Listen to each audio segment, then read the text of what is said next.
YTN 라디오 김우성의 생생경제. 안녕하십니까, 김우성 PD입니다. 도둑을 막는 최고의 보안 시스템보다 더 강력한 것 뭘까요? 도둑이 생기지 않게끔 하는 교육과 사회 환경일 겁니다. 요즘은 컴퓨터 해커들이 마음만 먹으면 자료를 도둑질할 수 있는데요. 이젠 자동차까지 위협하고 있습니다. 관련 인터뷰 준비했습니다. 중국이 한국의 반도체 인력을 대거 중국으로 빼돌리려고 합니다. 물론 인력 도둑질은 아니지만 주력 산업 중 하나인 반도체 산업을 흔들 수도 있다고 합니다. 전문가와 함께 이 문제 짚어봅니다. 오늘 인터뷰 예고해드리면서 생각해보니 결국 사람이 열쇠라는 생각하게 되는데요. 2016년 3월 29일 화요일 김우성의 생생경제 지금 시작합니다.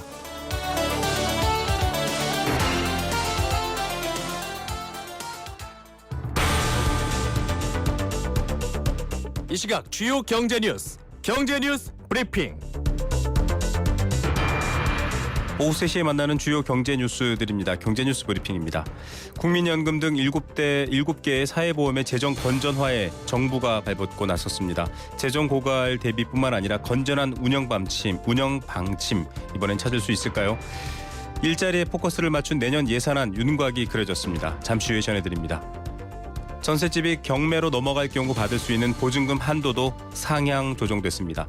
비즈니스워치의 김춘동 기자 연결합니다. 김 기자님 안녕하십니까? 네, 안녕하세요. 예, 7대 사회보험 재정 건전화 작업에 정부가 나섰다고요? 네, 그 7대 사회보험은 이 국민연금, 건강보험, 산재보험, 고용보험 등 4대 보험과 또 이 공무원연금, 사학연금, 군인연금 등 3대 공적연금을 좀 말하는데요. 이 정부가 올 연말부터 이 7대 사회보험을 모두 합쳐서 이 통합 재정 추계를 내기로 했습니다. 짧게는 10년, 길면 70년 후에 재정이 고갈될 위험이 어느 정도인지 더 정확하게 알아보겠다는 건데요. 지금은 이 제각각인 추계 시기를 통합해서 일어나 하면 이 비교 검증이 쉬워지고요. 또 연금의 건전성과 고갈 시기에 대해서 이 국가가 종합적으로 좀 판단해서 이 정책을 세울 수 있게 됩니다. 네. 자, 이 적립금 운용에 대한 부분도 좀 보다 적극적으로 하겠다 이런 얘기도 나왔네요. 네, 그 지금 사회보험 적립금이 575조 원에 달하는데요. 최근에 이 저금리 기조가 장기화하면서 이 자산 운용에 좀 어려움을 겪고 있습니다. 네. 실제로 뭐 국민연금 같은 경우에 지난해 수익률이 4.6%로 그나마 좀 괜찮은 편이었는데 이 공무원연금과 사학연금은 3%대에 불과했고요. 이 적립금 규모가 적은 군인연금과 이 3대 보험은 이 수익률이 고작 2%대에 그쳤습니다.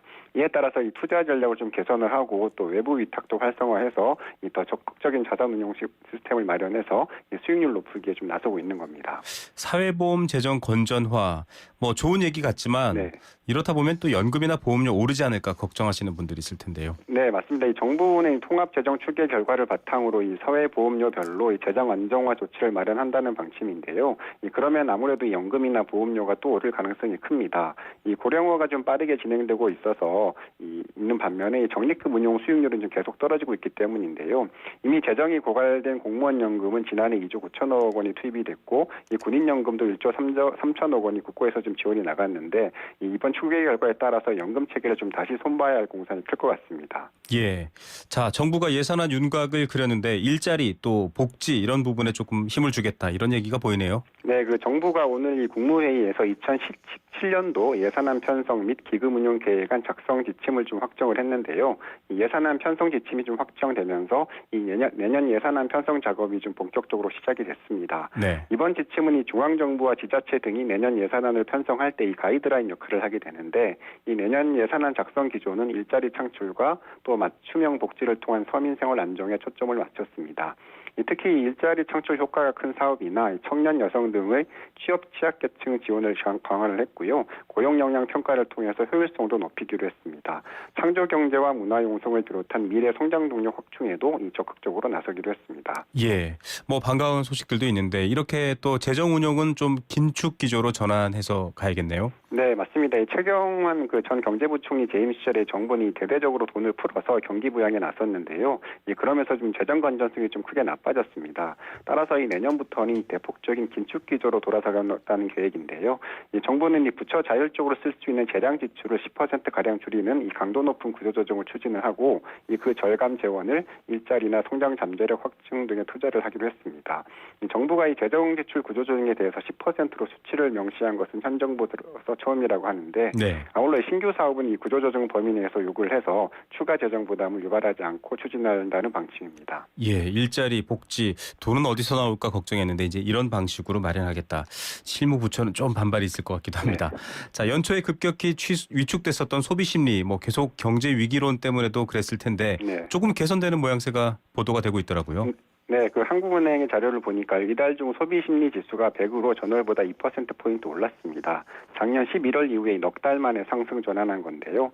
이 기준선인 100을 회복한 것도 좀 의미가 있습니다. 이 소비자 심리 지수가 100 아래면 소비자의 기대 심리가 비관적이라는 뜻이고요. 100을 넘으면 낙관적이라는 뜻입니다. 네. 이 소비 심리는 지난해 6월 메르스 사태 당시에 이 바닥권까지 떨어졌었는데 이 하반기에 조금씩 개선되다가 이 11월부터 좀 다시 하강 곡선을 그렸고 이 지난달에는 100선 아래로 좀 내려갔었습니다.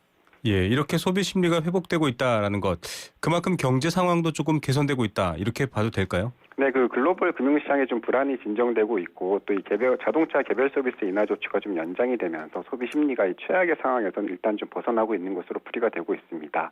다만 소비 심리가 좀 회복세로 돌아섰다고 보기는 어려운데요. 아직 기준선인 100에 간신히 좀 턱걸이한 수준이어서 이 기저적인 회복세로 좀 보기는 어렵습니다. 실제로 이 현재 경기 판단이나 또 앞으로 경기 전망 지수는 여전히 100을 크게 밑돌고 있는데 이 소비 심리의 본격적인 회복세 여부는 다음 달 이후의 추세를 더 지켜봐야 판단할 수 있을 것 같습니다. 네. 자, 전셋집이 경매로 넘어갈 때 세입자가 우선적으로 받을 수 있는 보증금 한도 올라간다고요? 네, 역시 오늘 국무회의에서 이 주택임대차 보호법 시행령 개정안도 의결이 됐는데요. 이 기존엔 이 서울에서 보증금 9,500만 원 이하 전셋집이 경매로 넘어갔을 때 이 세입자가 3,200만 원까지 좀 우선 변제받을 수 있도록 한 제도가 있는데 이 개정안은 우선 변제 대상을 보증금 1억 원 이하의 세입자를 좀 확대를 했고요. 또 우선 변제 보증금도 3,400만 원으로 200만 원 더 늘렸습니다. 네. 최근 이 전셋값 상승세를 반영한 조치고요. 이 광역시를 제외한 기타 지역 경우에는 기존에는 이 보증금 4,500만 원 이하 세입자가 1,500만 원까지 보호를 받을 수 있었는데 앞으로는 5천만 원 이하 세입자에 대해서 1,700만 원까지 보호를 해주게 됩니다. 네, 전세 이 보증금의 보호 생각만큼 많이 보호되고 있지는 않은데요. 자, 서울 지역의 월세 비중이 또 이런 가운데 역대 최고치를 기록하고 있다고요? 네, 이 서울 부동산 정보광장에 따르면 3월 현재 서울 전체 주택의 월세 거래량이 16,252건으로 전체 전월세 거래에서 차지하는 비중이 47.2%에 달했습니다. 작년 3월과 비교하면 6.7%포인트나 높아진 거고요. 2010년 조사 이래 가장 높은 수준입니다.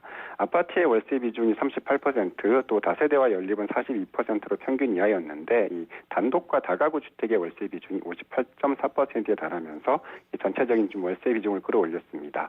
지역별로는 서울, 강남 3구의 월세 비중이 49.7%로 거의 절반에 달했습니다. 예. 자, 월세 비중이 올라가는 것과 또 전세 보증금의 불안함 연결되는 것 같기도 하고요. 오늘 뉴스는 여기까지 듣겠습니다. 감사합니다. 네, 감사합니다. 네, 지금까지 비즈니스워치의 김춘동 기자였습니다. 속보 하나 여러분께 전해드리겠습니다. 카이로행 이집트 항공 여객기가 공중 납치됐다라는 속보 들어와 있습니다. 이어지는 뉴스에서 더 자세한 소식 전해드리도록 하겠습니다.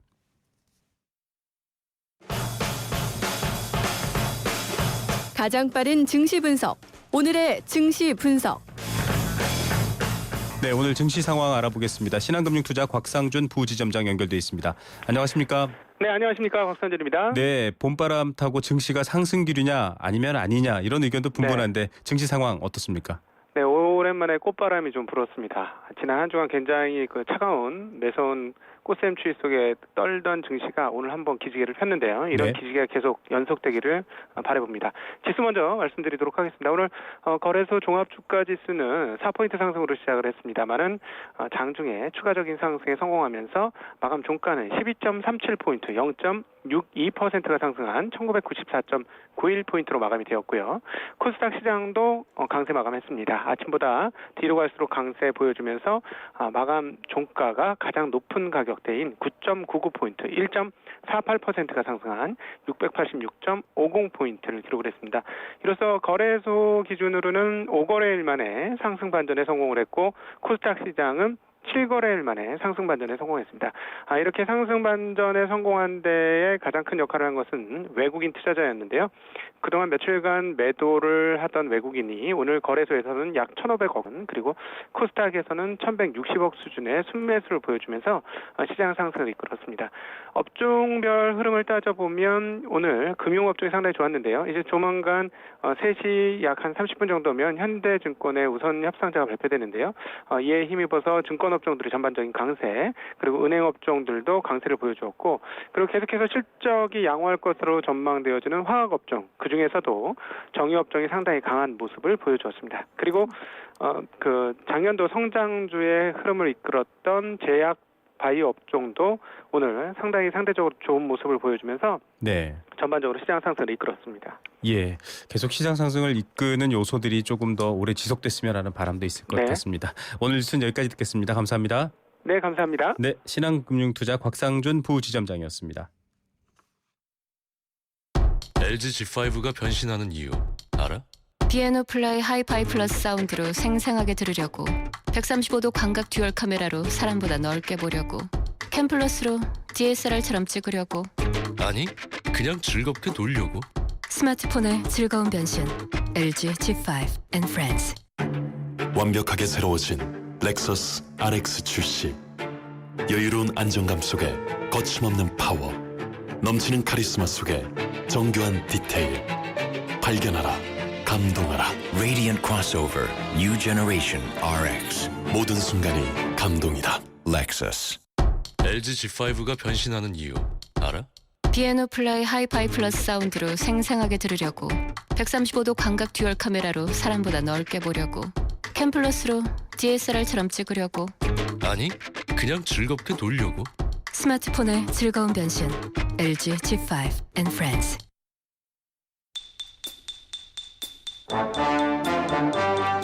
경제 탐구 생활. 네, 생생경제 1부 포스코와 함께했습니다. 1부 마치면서 퀴즈, 선물, 상식 함께하는 경제 탐구생활 보내드립니다.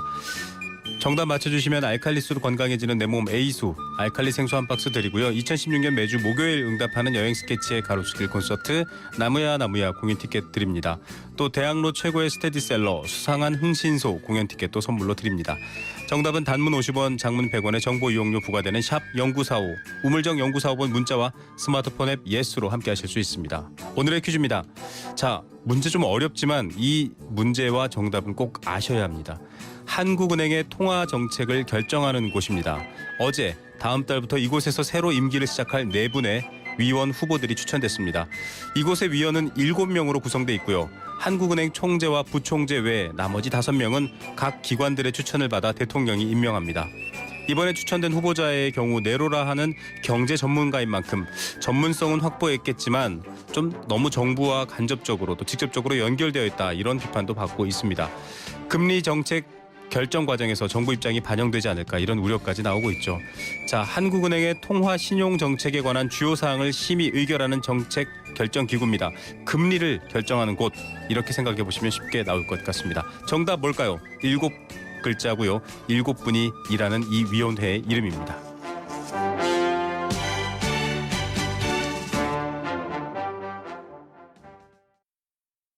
YTN 라디오 캠페인. 물 없는 한라산, 물 없는 제주 바다를 상상할 수 있나요? 제주의 아름다운 자연과 풍경은 깨끗하고 건강한 물이 있기에 가능합니다. 제주를 아름답게 만들어주는 건강한 물은 우리의 몸과 마음도 아름답게 만들어줍니다. 건강한 몸과 마음을 지키는 일. 아름다운 물을 사랑하고 지키는 일에서부터 시작됩니다. YTN 라디오 아름다운 물 캠페인은 광동제약과 제주특별자치도 개발공사와 함께합니다.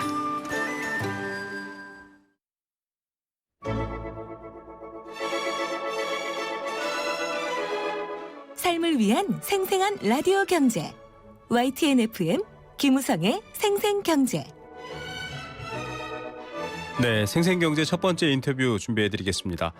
중국이 반도체 산업 육성을 위해 대대적인 물량 공세에 나선다 이런 뉴스가 나오고 있는데요. 수십조 원을 투자하는 건 물론이고 139, 여러분 139가 뭘까요? 1년 연봉을 3년 동안 9배를 준다. 파격적인 조건을 제시하며 우리나라 연구 인력 영입까지 나서고 있습니다. 아예 우리나라 반도체 회사 근처에 상주하고 있는 헤드헌터들도 있다. 이런 얘기까지 나오고 있습니다. 자, 인재를 가져가는 거야 문제가 아니겠지만 문제는 우리 반도체 산업을 경쟁 대상으로 삼고 있기 때문에 우리 산업까지 악영향을 받지 않을까 이런 걱정이 있습니다.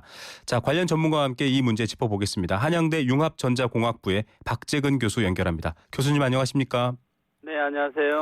자, 중국이 이렇게 지금 앞서 말씀드린 것처럼 굉장히 힘을 줘서 반도체 산업 육성을 하려고 있는데요. 이 실태가 어느 정도로 파악되고 있습니까? 현재 작년부터 이제 굉장히 활발하게 중국 기업들이 투자를 시작했는데요. 중국의 국영기업인 칭화유니그룹이라는 회사가 있습니다. 네. 작년 11월에 이제 낸드 프레시 메모리 세계 시장 점유율이 2인 도시바와 공동 생산한 샌디스크를 21조에 인수하기로 했는데, 예, 맞습니다. 최근에 이제 가격 협상이 좀 잘 안 돼서 홀드 중에 있지만 계속 진행될 것으로 생각하고요. 특히 네. 이번 달에 30조를 투자를 해서 올해 디램 사업을 투자를 한다고 발표를 했습니다. 네. 뿐만 아니라 지난주에는 일본, 대만, 중국의 합작 회사인 시노킹 테크놀로지라는 회사가 네. 8조 3천억을 투자해서 중국의 허베이성에 10인치 웨이파 기준으로 해서 월 10만 장의 디램을 2017년 하반기부터 생산한다고 합니다. 네.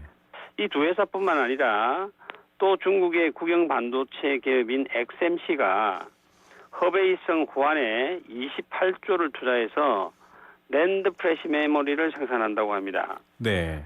이 세 회사들이 이렇게 놀랍게 빠른 속도로 우리 한국 메모리의 주제품인 D램과 낸드 프레시 메모리를 생산하기 위해서 올해부터 투자가 시작이 되었고요. 네.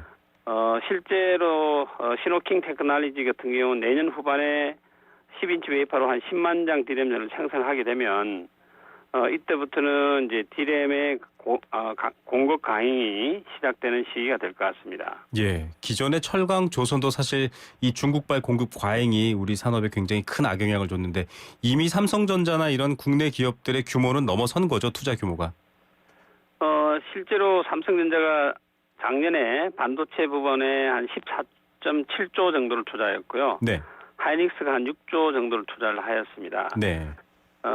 그러나 이제 앞에 말씀드린 XMC나 칭화유니그룹이나 시노킹 테크놀로지가 총 금액 면에서는 굉장히 큽니다. 네. 올해 당장에는 아마 시노킹 테크놀로지가 한 8조 3천억 정도 투자니까 네네. 올해는 거의 비슷하다고 본다고 하지만 네. 내년에는 본격적으로 투자하기 때문에 한국 투자 금액의 거의 2배 정도까지 추월할 것으로 예상하고 있습니다. 예, 규모 면에서도 문제인데 시진핑 주석까지 나서서 반도체 분야에 대한 얘기를 했는데 이렇게 중국 정부가 반도체 산업에 온 힘을 쏟는 배경 어떻게 보십니까?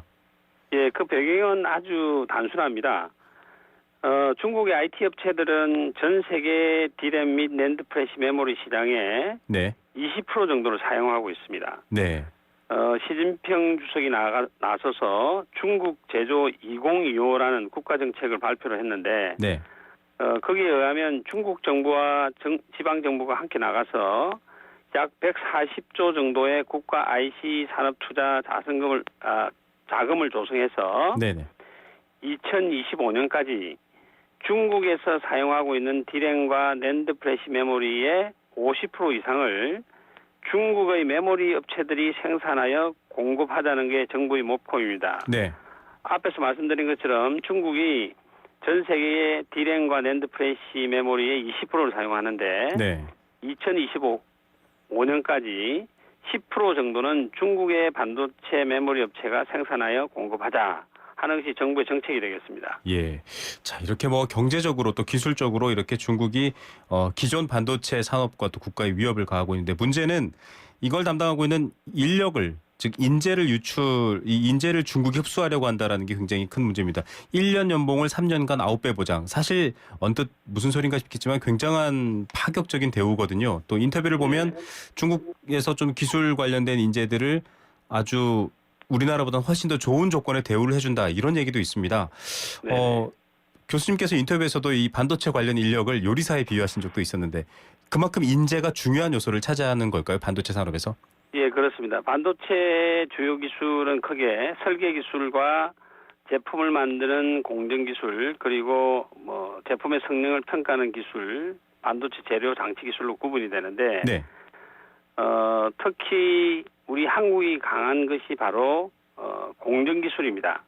네. 그런데 반도체 기술 중에 메모리 설계 기술은 중국의 경우 M&A를 통해서 일본, 대만 그리고 실리콘밸리에 있는 회사들을 M&A를 통해서 인재들을 스카웃을 해서 확보를 하고 있습니다. 네네. 그리고 반도체 칩을 만드는 공정 기술에 있어서는 뭐 삼성전자나 SK가 사용하는 동일한 설비를 구입을 할 수 있습니다. 네. 문제는 그 구입한 설비를 가지고 뛰어난 메모리 반도체를 만들어야 되는 사람이 필요한 것이죠. 네. 자, 이러한 사람은 아무래도 우리나라가 메모리 반도체를 일일 하다 보니까 가장 뛰어난 기술자들은 우리 한국에 있는 겁니다. 네. 그러다 보니까 중국의 신규 메모리 사업하는 업체들이 가능한 빨리 한국 업체를 따라잡기 위해서는 이런 인력들이 필요한 것이죠. 네. 예, 그러다 보니까 1년의 연봉의 9배를 3년간 보장해 준다는 그런 조건을 제시하면서 인력들을 스카웃하는 현상들이 현재 벌어지고 있고 특히 실리콘밸리에 많은 우수한 중국 출신들의 인재들을 굉장히 많이 스카웃해 가고 있습니다. 예. 뿐만 아니라 중국의 경우에는 이제 유학을 가게 되면 한 50% 정도가 빨리 귀국을 합니다. 네. 그래서 많은 중국의 유학생, 특히 반도체 분야의 유학생들이 유학을 가서 학위를 마치면 바로 이렇게 중국 업체에 조인을 해서 참여하는 그런 경향이 있기 때문에 인력 면에서 저희들이 상당히 걱정을 하는 것입니다. 예. 자, 인터뷰를 보니까 열심히 공부해서 학위 따가지고 이 대기업 들어와서 반도체 연구 개발을 해왔는데 실직에 실업의 위협에 떨어야 한다. 그런데 중국은 좀 파격적인 대우를 해주고 기술자를 대접해준다. 물론 반대급부도 있습니다. 교수님께서는 혹시 영입 제안 받으신 적은 없습니까? 저는 아마 언론에 너무 한국 반도체를 보호한다고 네네. 이야기가 돼서 그런지 오히려 중국의 중국 당에서 주관하는 신문사라 그러나요? 네네. 거기에서 오히려 저에게 인력 유출이 이게 사실이냐 하는 그런 인터뷰를 하자는 그런 네. 제안이 들어왔는데 제가 그것은 거절을 했습니다. 예, 제자분들이나 학계에서 많이 이런 얘기들이 오고 갈 텐데 좀 실상이나 어떤 사례 같은 것들은 있으신가요? 왜냐하면 인력 유출이 구체화되느냐 안 되느냐 이게 또 산업에 굉장히 중요할 텐데요.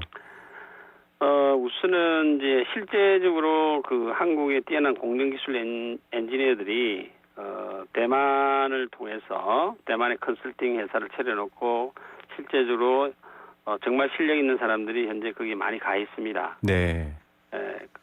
가 있고 또 다양한 것은 이렇게 언론에서 관심을 가져주고 또 기업체에서 관심을 가지다 보니까 최근에는 이제 이전하는 우리 기술자들의 수가 줄어드는 것 같습니다. 네. 그런데 이제 이러한 중국의 소위 말하는 굉장히 좋은 조건으로 스카웃을 하기 시작을 하면 현재 삼성전자나 SK하이닉스 있는 근무하는 인재들도 또 이렇게 네. 조건에 흔들릴 수 있겠죠. 네. 근데 그것은 이제 회사에서 나서서 그러한 우수한 인력들을 보호하는 그런 회사 자체에 그런 대책을 가지고 현재 실시하는 것으로 알고 있습니다. 예. 자, 중국의 반도체 지금 말씀드린 것처럼 우리 우수 인력까지 데려가고 있는데 사람들이 많이 걱정하는 게 조선 철강처럼 이제 비슷해지거나 혹은 따라잡아 버리면 이 비교 우위가 없을 경우에 대한 어떤 산업의 위협을 걱정하는데 어떻습니까? 중국의 수준 우리를 뛰어넘을 가능성이 있을까요? 저희들이 이제 가장 걱정하는 것이 조금 전에 말씀하신 조선 산업의 경우가 되겠습니다. 네. 우리나라 조선 사업이 굉장히 빠른 속도로 발전을 해서 1900년도 후반에서는 전 세계의 수주율을 1등을 하지 않았습니까? 네. 그 이후에 예를 들어서 서울대의 조선해양공학과의 입학 경쟁률을 보게 되면 네. 우리나라가 그 조선 산업이 피크를 한 이후부터 그 우수한 서울대 조선해양학과의 입학 경쟁률이 급격하게 감소를 해서 네. 2013년도는 일부 분야에 대해서는 일부 분야라는 것은 지역 전문가 지역에 배려하는 서울대 네네. 학생 신입생 모집에 있어서 부족하는 미달하는 이런 일이 벌어졌습니다. 네. 그 말씀은 우수한 인력이 계속 배출을 되지 않으면 그 사업이 존재를 할 수 없다는 거죠. 그러면 우리 반도체는 어떠한 현실인가? 정말 굉장히 우려를 하고 있습니다. 네. 반도체도 예를 들어서 서울대에서 반도체를 전공하는 석박사 인력의 그 배출 현황을 보게 되면요. 2005년부터 해서 연 평균 14%로 감소해서 네. 2015년이면 10년인데 석박사 배출률이 딱 반으로 줄어들었습니다. 네. 그리고 전국에 있는 대학의 반도체 전공을 하는 교수 수도 현재 급격히 감소를 하고 있습니다. 네.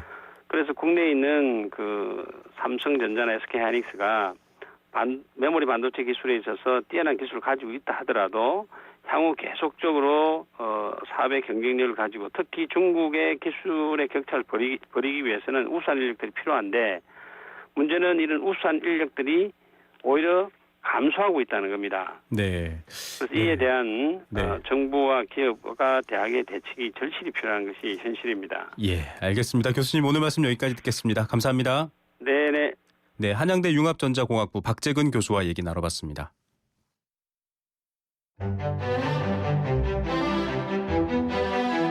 경제를 읽고 듣고 나누는 시간.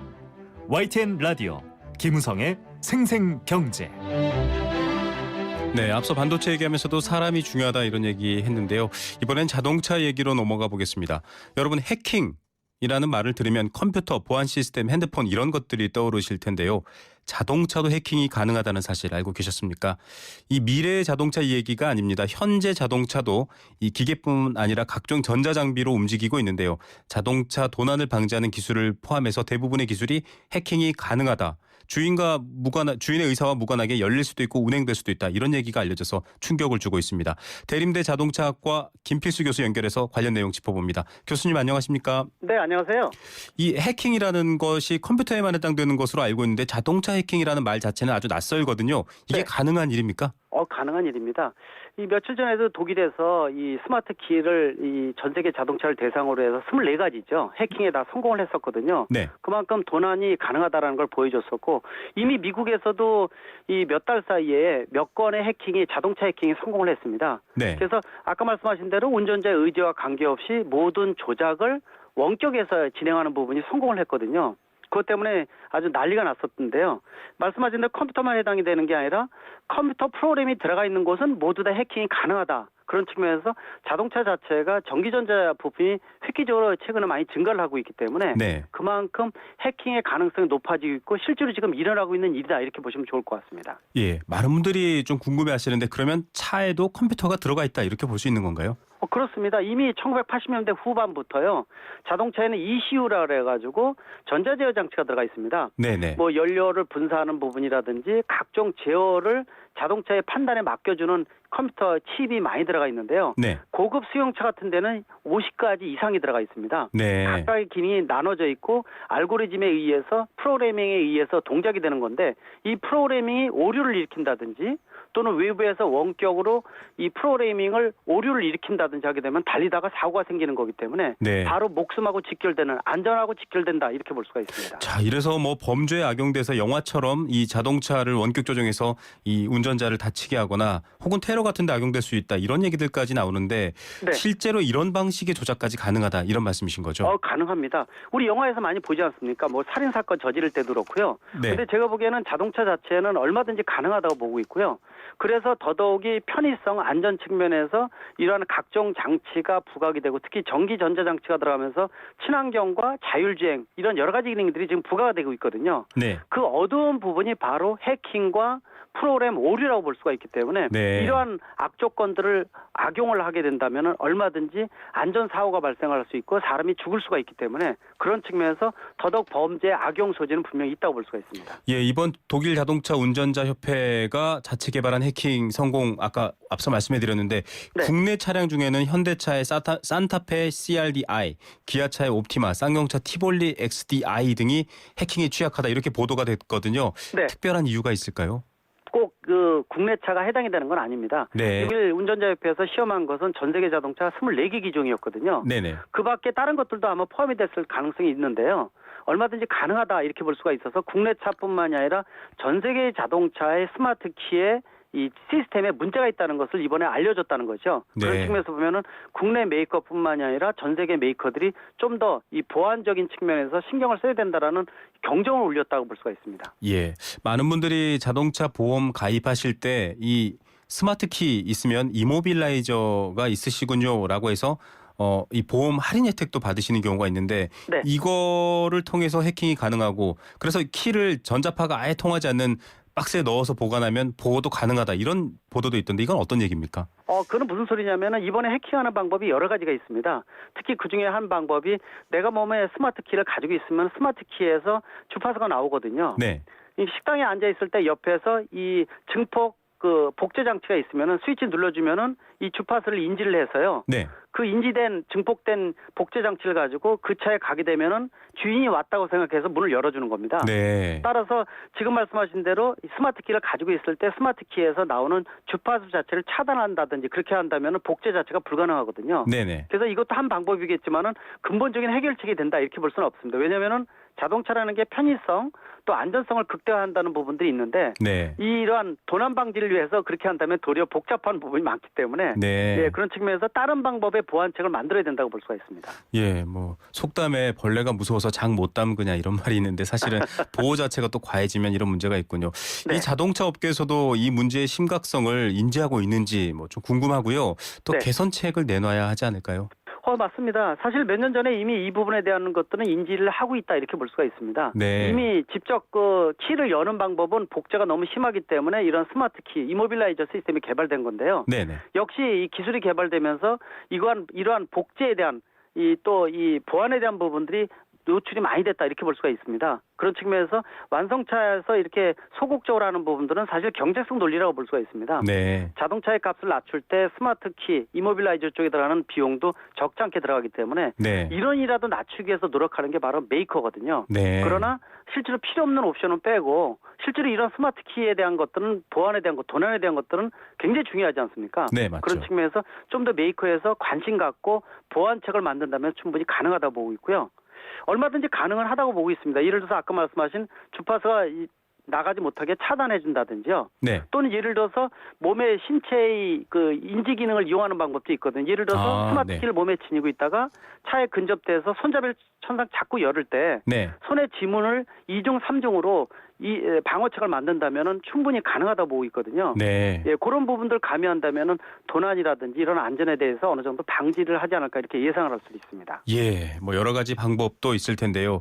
자, 뭐 구글이 자율주행 자동차, 즉 사람의 조종 없이 움직이는 자동차 개발 여러 번 보도가 되고 있습니다. 우리나라도 이 분야에 뛰어들기 위해서 규제 프리존까지 만들었는데 네. 이 해킹이라 할까 보안 문제는 더더욱 큰 이슈가 되지 않을까요? 그렇습니다. 사실 자율주행 자동차가 세계적인 이슈고요. 미래의 먹거리라고 해서 세계적인 글로벌 기업들이 모두 다 덤벼들고 있습니다. 근데 한 가지 좀 걱정되는 것 중에 하나가 이러한 자율주행에 대한 것들은 운전을 대신한다는 것인데 수백만 가지 조건을 해줘야 되는데 얼마든지 해킹이 가능하다 볼 수가 있습니다. 네. 아까 말씀하신 대로 전기 전자장치가 훨씬 더 많이 들어가서 40에서 50%까지 들어가거든요. 네. 또 우리가 일반 OS 개방형 이 시스템이라 그러죠. 안드로이드 시스템이라든지 이런 것들이 있게 된다면은 외부에서 개입을 해서 해킹할 수 있는 가능성이 훨씬 더 높아집니다. 네. 그런 측면에서 이 풀어줘서 제대로 개발하는 것도 중요하지만은 동전의 어두운 부분인 해킹이라든지 프로그램 오류라든지 이런 보안책이 나오지 않는다면은 도리어 이 문명의 이기가 아니라 흉기가 될 수 있는 부분이 있기 때문에 충분히 대처를 해야 된다고 보고 있습니다. 예, 범죄 악용뿐만 아니라 시스템 오류 같은 것들도 걱정해야 하기 때문에 안전을 가장 먼저 해결해야 될 문제라는 말에 공감해야 될 것 같습니다. 네. 예, 교수님 오늘 말씀 감사드립니다. 네, 고맙습니다. 네, 대림대 자동차학과 김필수 교수와 함께 얘기 나눠봤습니다.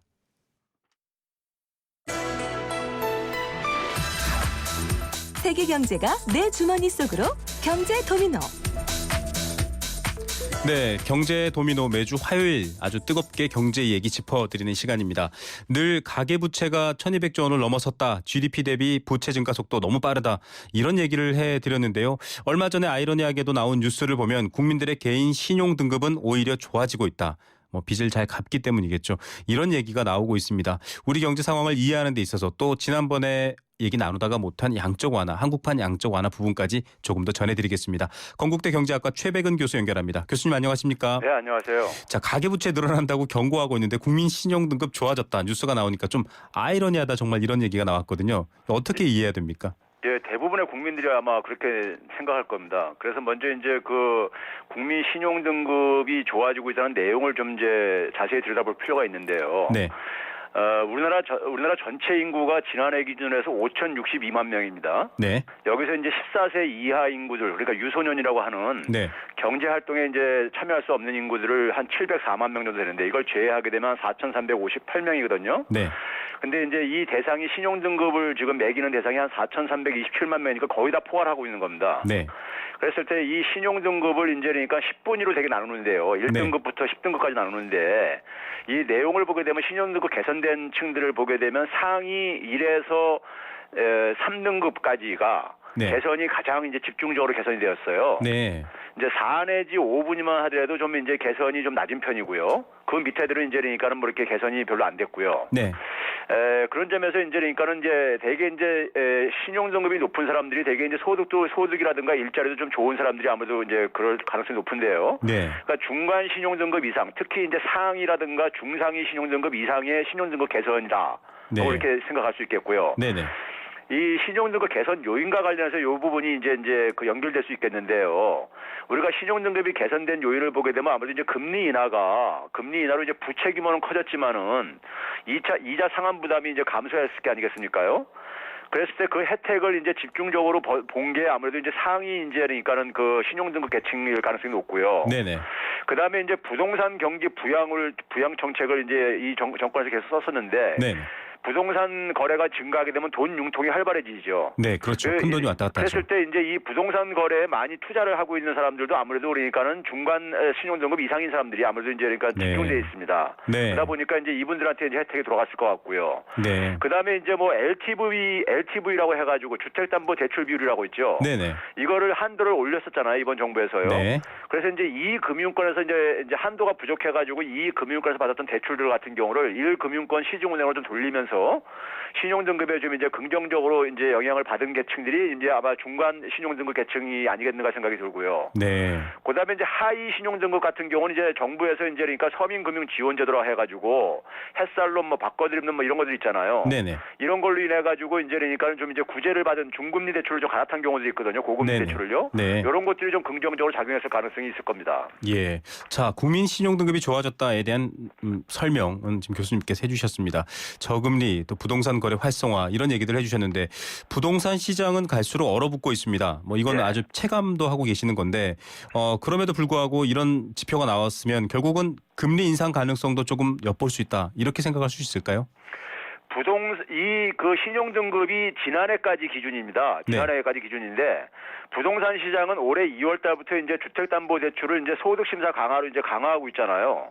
그래서 이제 올해 들어와가지고 부동산 시장에 좀 부담으로 작용하고 있습니다. 이런 부분들이요. 이제 그런 점에서 이제 올해 같은 경우는 이제 부동산 시장이 지난해처럼 그렇게 활성화가 되기는 좀 어렵다고 보고 있고요. 네네. 그래서 실제로 이제 올해 1월달, 2월달에 주택 거래량이 급감하고 있거든요. 네. 그 결과로 이제 가계대출 연체율도 좀 나빠지고 있습니다. 올해 들어와가지고는요. 뭐 이런 상황 속에서 만약에 이제 그다음에 이제 가계대출 평균 금리도 지난해 11월을 이제 그러니까 저점으로 해가지고 다소 이제 상승하는 이런 분위기, 상승하는 이제 추세이고요. 여기다가 이제 연준이 이제 그러니까 올 상반기 뭐 4월 내지 6월 사이에 이제 금리를 인상할 경우에는 우리나라 이제 시장 금리도 올라갈 수밖에 없거든요. 그랬을 경우에 이제 그 대출금리 상승 압력으로 인해 가지고 이 신용 등급들에 상당한 조정이 생길 수밖에 없고 상당히 연체율도 증가할 수밖에 없고 연체율이 증가하게 되면 신용 등급이 하락할 수밖에 없고요. 네. 그러다 보면 이제 그러니까 부담이 증가하기 때문에 이제 악순환이 대표될 수 있죠. 예, 어쨌든 앞서 놓여 있는 상황은 더 안 좋을 수 있다 이런 얘기를 해주셨는데 이 교수님께서 예전에 이런 가계부채와 이 또 부채에 대한 대책으로서 이 국채를 한국은행이 인수해줘야 한다. 또 주택금융공사를 통해 부채를 공공주택과 같은 정산을 통해서 좀 해결해야 한다. 이런 양적 완화를 강조하셨거든요. 예. 그런 부분이 앞서 말씀하신 위험을 좀 줄일 수 있을까요? 그렇죠. 지금 이제 일단 우리나라 경제가 지금 내수 침체, 수출도 안 좋은데 내수가 침체돼 가지고 지금 저성장 기조로 지금 진입하고 있는데요. 이 가계가 지금 기본적으로 소비를 못하는 가장 중요한 이유가 가계부채 상환 부담 때문이에요. 네. 그러니까 이 부채를 갚으려다 보니까는 이제 소비를 이제 그러니까 그만큼 못하게 되고 그게 이제 기업 투자를 위축시키고 내수를 침체시키면서 이제 성장을 둔화시키고 네. 성장이 둔화되다 보니까 다시 또 가계소득 증가를 둔화시켜요. 이런 악순환 고리에 지금 빠져 있습니다. 네네. 그래서 이제 그러니까는 가계의 소비를 그러니까 출구를 찾아주려면은 이 부채 부담, 원리금 상환 부담을 좀 낮춰야 된다 이거죠. 네. 그러면 이제 우리가 많은 우리의 가계 부채가 이제 그러니까 주택담보대출과 관련돼 있잖아요. 네. 그래서 이 부분을 그러니까 좀 해소시키자는 거죠. 그러니까요. 네. 그래서 그거 하고 그다음에 이제 생계형 이제 그 부채들 같은 경우들은 네네. 사실상 그러니까 지금 우리가 이제 한계 가구라고 해가지고 그러니까 빚을 내가지고 빚을 갚는 사람들이 꽤 이제 되는데요. 네. 이게 이제 전체 가구의 한 많게는 한 15%까지 추정을 하고 있는데. 네. 부채의 30% 가까이 된다라고 알려져 있고요. 네. 그렇죠, 예. 이런 부분들을 그러니까 이런 그 층들이 그러니까는 정상적인 그러니까 이제 소비 생활을 할 수 있도록 네. 신용을 개선시켜주는 해야지만이 가계의 소비가 이제 숨통이 트여진다 이거죠. 네.